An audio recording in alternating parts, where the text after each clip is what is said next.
This is my little orbital station, Mir Festival, and I will present it in detail in the afternoon, so I will focus now on the written part. I come from a reality in which austerity is not something new. If we are going to talk numbers, I have been doing a 9-day festival video dance comprising live performance, film screenings and installations with €50,000 from 2000 to 2007. Its funding was provided by a state organization. In 2008, I started Mir Festival, which costs even less, about 30,000, and I fund it myself. The transition between the two festivals was because there was a political change in Greece, and the whole concept about what we fund changed. That was in 2005. The situation changed again in 2010. So more changes were conceived about what we fund. In fact, nothing is funded anymore. So I have been struggling with very little money, and I have learned how to transmit my vision to people and how to inspire them to participate in this great little festival. And I came here to warn you that austerity is not going to be a passing by situation, as the subtitle of the symposium lets us hope. Europe is supposed to be going through a financial crisis, which means that there is no money, or that compared to what we had before, there is no money. Is there really no money? Do we buy that? Money does not vanish in the air. It must have gone somewhere. Let us exclude the plastic money that was never there. What about the rest of it? We know that the money is not in the market. It has not gone to the people who die out of hunger. It has not gone to the developing countries, so it is not that we're having a more fair distribution of wealth. And it has not gone to social welfare. So money has probably been accumulated in the hands of very rich people. The rich have become richer. In the hands of colossal banks, and maybe out of what we consider the Western world. And this is simply put because the Western world needs energy, resources and weapons. This financial situation is similar to those following a war, to my opinion. You don't need me to describe why we're going through this situation. You all know that the decade of 2000 was, in fact, a decade in which several wars happened. So the sooner we accept that in the decade of 2000 the world has undergone a war or several wars, the better we will understand our situation and make up solutions for problems. After all war times, huge financial disasters followed, and times of development as well. The end of the decade of 2000 was marked by huge financial disasters. But the future of arts is not really dependent on the development period which might follow this time, as I'm going to argue. So we're being told that there's no money, and of course there's no money for culture.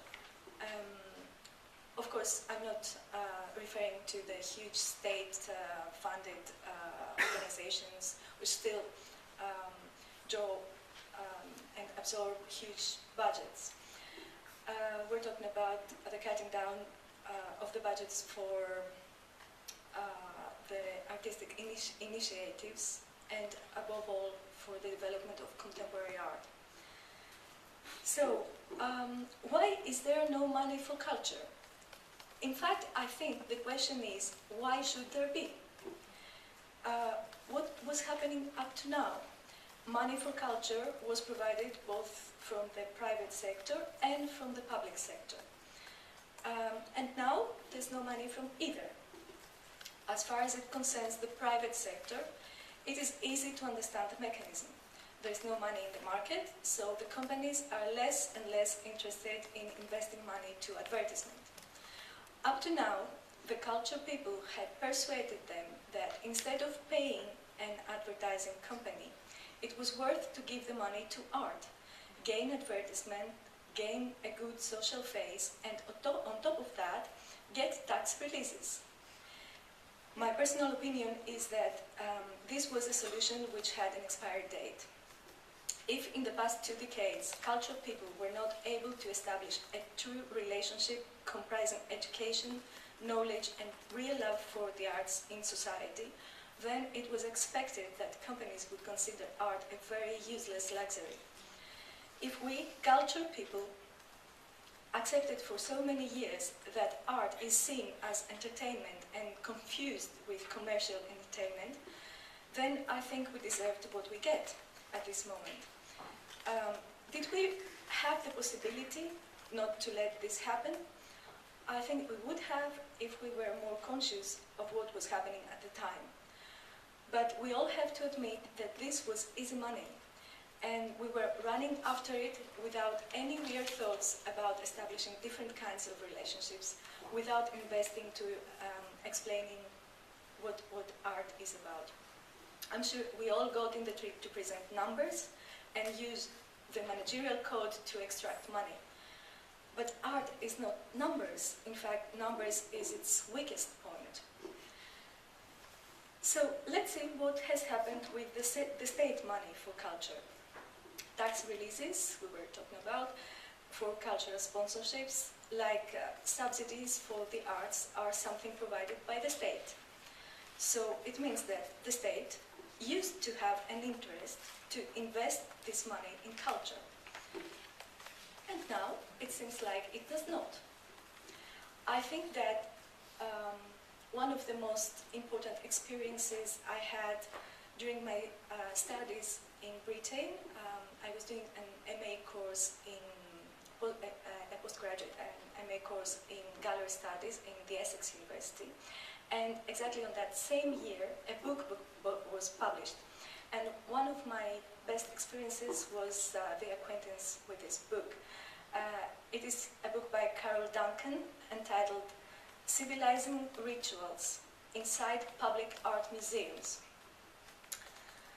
Carol Duncan, a pioneer of the social political approach to art history and criticism, explains in the best way how the state invested in the symbolism offered to it by arts in order to establish its regime. In fact, art museums are one of the media used by the ideology in power to format citizens' minds. Center of a boundless, asocial universe that is both spiritual and material. Does this remind us of the way museums and commerce got finally linked together in huge commercial centers where part of the consumer's shopping visit is a visit to the museum? Have we ever realized that our civilization's addition to the world's greatest museum, the Louvre, is a commercial center at its entrance? Have we ever realized that the Society of the Spectacle, this book by Guy Debord, published in 1967, is now more than ever the most truthful description of the way our society treats culture, that is, as a spectacle to be consumed? Have we ever thought if this is what we imagined about art as a society? So, if the goal of the power in earlier decades was to create the perfect consumerist, the perfect individualist, what is it now that this goal has been achieved? Let's make a scenario. Well, it's a novelish one. Seeing how all collective movements are completely broken whenever they appear, and I'm talking about the Western world, not the Islam world. Let us think that we're deeply in the new Middle Ages Umberto Eco was arguing for a few years ago, and the purpose is now to construct the perfect, powerless, all-accepting citizen, the robot man, someone who considers working 24 hours a day normal, consumes when he's dragged to do so, or does not consume when he's not supposed to, produces tons of work without ever asking for social benefits, and never doubts those in power. If this were the case, what would be the goal of those in power concerning arts? But of course, abolishing them. It's simple. Power has now different, cheaper, and more efficient ways to implant things in people's minds. Rituals are not necessary anymore. Those in power have started to present art as a useless luxury, as something empty of any meaning, make them look as complete loss of time and money. Because art, like education and research, makes people think, gives them hope, gives them imagination, gives them the power to doubt and contradict authority, to get out of the limits of their imagination and see reality in a creative and constructive way. And the most important, art can give people the ability to have a vision. Have a look at the policies Sarkozy and Berlusconi have followed up to now in countries for which culture was an industry. If you want me to cite Sarkozy exploits, just when he got in power, he closed down CNRS, the most important research organization in France. A few months after his election, he stated that humanities studies are not funded anymore. If you want to be a biologist or a doctor, yes, the state will pay for your studies. But if you want to study literature or art, why should we pay for you? You should pay for that. Education, 30,000 people fired in France recently, and 20,000 in Italy. Plus, this is new, the Greek Minister of Education announced yesterday that they're thinking of abolishing the history class in the 2 last grades of school. So, whether we accept that there are wars around us, we have to understand that those in power will fight arts, education, and research more and more. But before I go to the fighting back part, let me put one more question on the table. Okay, we're now in the situation that there is no money for culture from both private and public sectors. But is this an important obstacle in creating? Does culture really cost? Is it something really expensive? Well, of course, there are expensive things in culture, but in general, to my opinion, translating culture to money is completely wrong. Investment in culture is much more rewarding than money can count. Of course, culture costs something because it involves people working for it. But my personal opinion is that it does not cost as much as we thought up to now, and as much as we used to charge for it. Did we overcharge for it in the past? I think we did, and this was becoming a common practice. As it is hard to say how much things cost in the arts, many of us were charging services in this sector extremely expensive. But to my experience, really important art does not cost so much. So, do we need expensive art or do we need art? My personal opinion is that we need art, and we need great art, which challenges the social and political situations. Art is about ideas and ideologies. Art can be a reflecting mirror, showing people their situation and motivating the power to react inside them. Art, when it is great art, makes people know how to react. It gives people the ability to understand what an image represents and to know when to believe in it or not. And most important, great art shows people how to share visions and how to fight for them collectively. I have seen incredible artistic concepts being realized with very little money. Not poor, not full of compromises, just concentrating on what the substance is. I wanted to give you just one example. This is a project by an artist collective in Italy called Kincaleri. This is a project called West. West as you see, was co-produced by all these organizations. But this was not made because all these organizations were found and agreed to collaborate on that. That was because the artists, every time they wanted to go to one place, they would find a co-producer there. And this co-producer would be an organization implanted in that area. So what the work is about, and it's called West. West is about people dying in the Western world. So every time these artists go to a place, they ask their co-producer there to show them what are the most touristic spaces, or what are the places that are implanted in the everyday life of the society.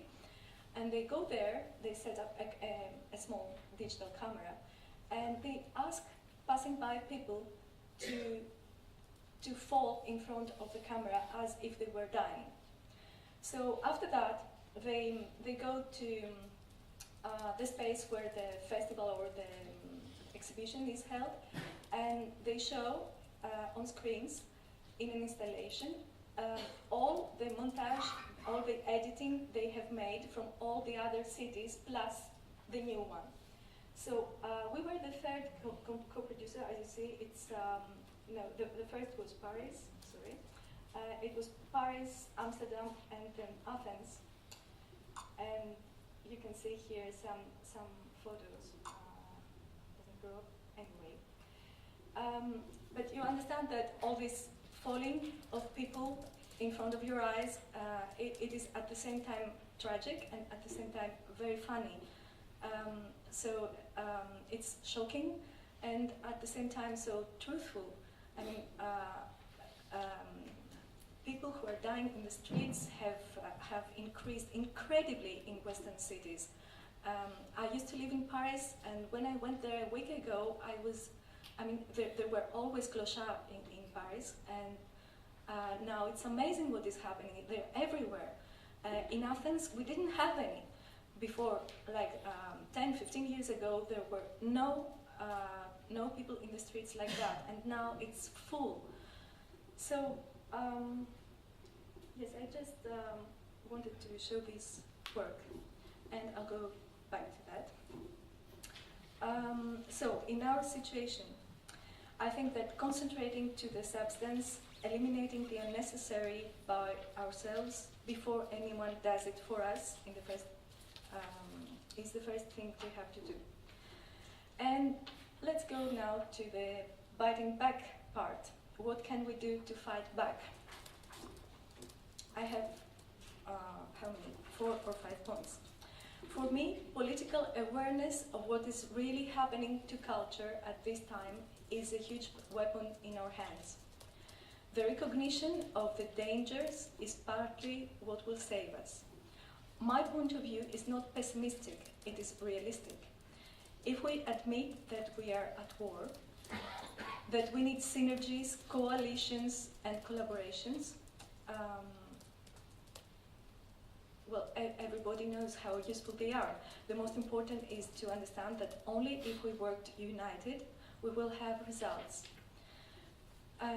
Second, if we want to keep arts going, we have to engage people. We have to prove that art is part of their lives, to drag them, to make them love it. There are plenty of practices to do that, and I suppose you have all experienced some. To my experience, the more we're truthful to our art, the more people appreciate it. This was another useful thing I learned in my postgraduate studies here from my professor Peter Weigel. Never flatter the audience's taste. At least in my case, the more I challenge audiences, the more they become fans of the festival. Motivation is one of the most important things. Belief is another. The vision of a curator or a programmer has, the ability to transmit it, and the strong identity of events we do make artists want to create without comparing the artistic investment to an investment of money. The same goes for people who finally help either by giving something or their skills or their time. Third, I would like to comment on biting back. It is the best part of the concept of this conference. As I said before, I definitely believe that we're in a war situation, and thus we have to defend ourselves and fight back. We're weaker but smarter, and we have to use our brains.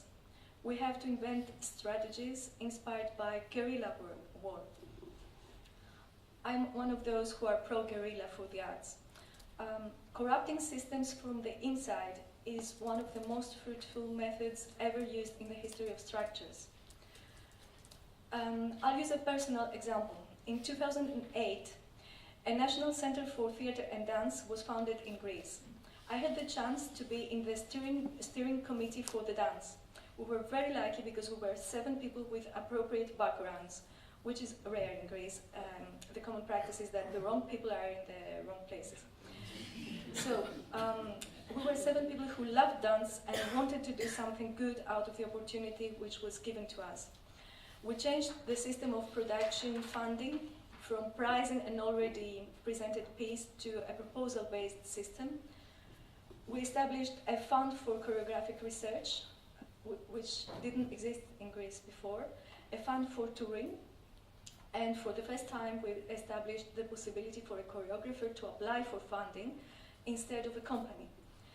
2 years later, the government changed, and within 5 months after the elections, the National Center for Theatre and Dance was closed down, and all our work was thrown to the dustbin. But the artists of dance, and also those of the theatre who knew what was happening during our time, now demand with continual protests from the Ministry of Culture to maintain the changes we proposed. And there has been a huge debate, and I believe they're about to win now. So in this case, I would say that we corrupted the system from the inside and from the top to the base.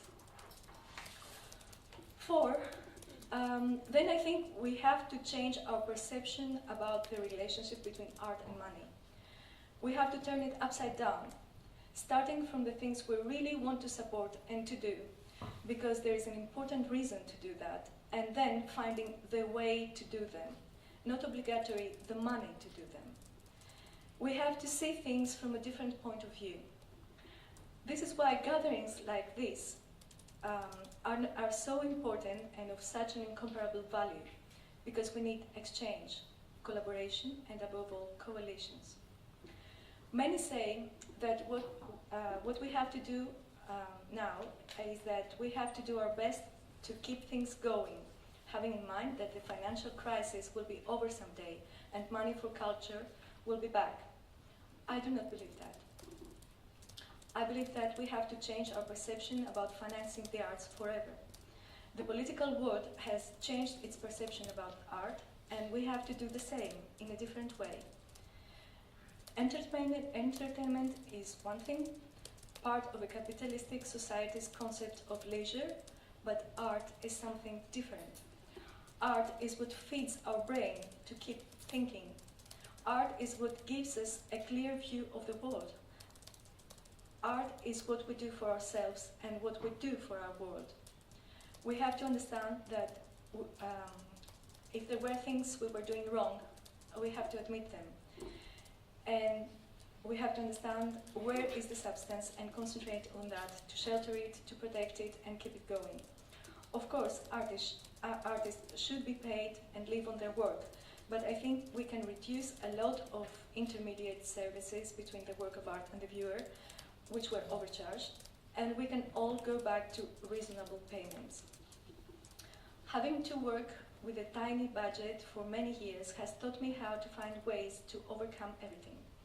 I have invested huge amounts of time, work, energy to find solutions in order to do things with very little money, if not without cost. I know one can do this, but I'm the last person in the world who would argue that this is the correct way to do it. I entirely believe that we have to fight to get the money from those who have it. But even if we lose this battle, we have to win the war. So the most important thing is to find ways to overcome the obstacles and to continue. Even if we have to find completely unorthodox ways to do things. Again, I come from a country with a financial reality which is much different to yours. In Greece, there is no tax release for companies sponsoring the arts.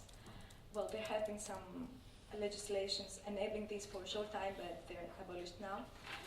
Sponsoring the arts is not in the culture of people of this country, and the only way to find money, if you're searching for an artistic project, is to have very rich friends. So I found out that when I was asking for money, nobody would give me. But when I was asking for a specific product that the company produces or a specific service that the company offers, in the end there was someone to offer it. I work in the same way up to now. This retailing of the needs demands a huge amount of work, but sooner or later we will all have to use the system.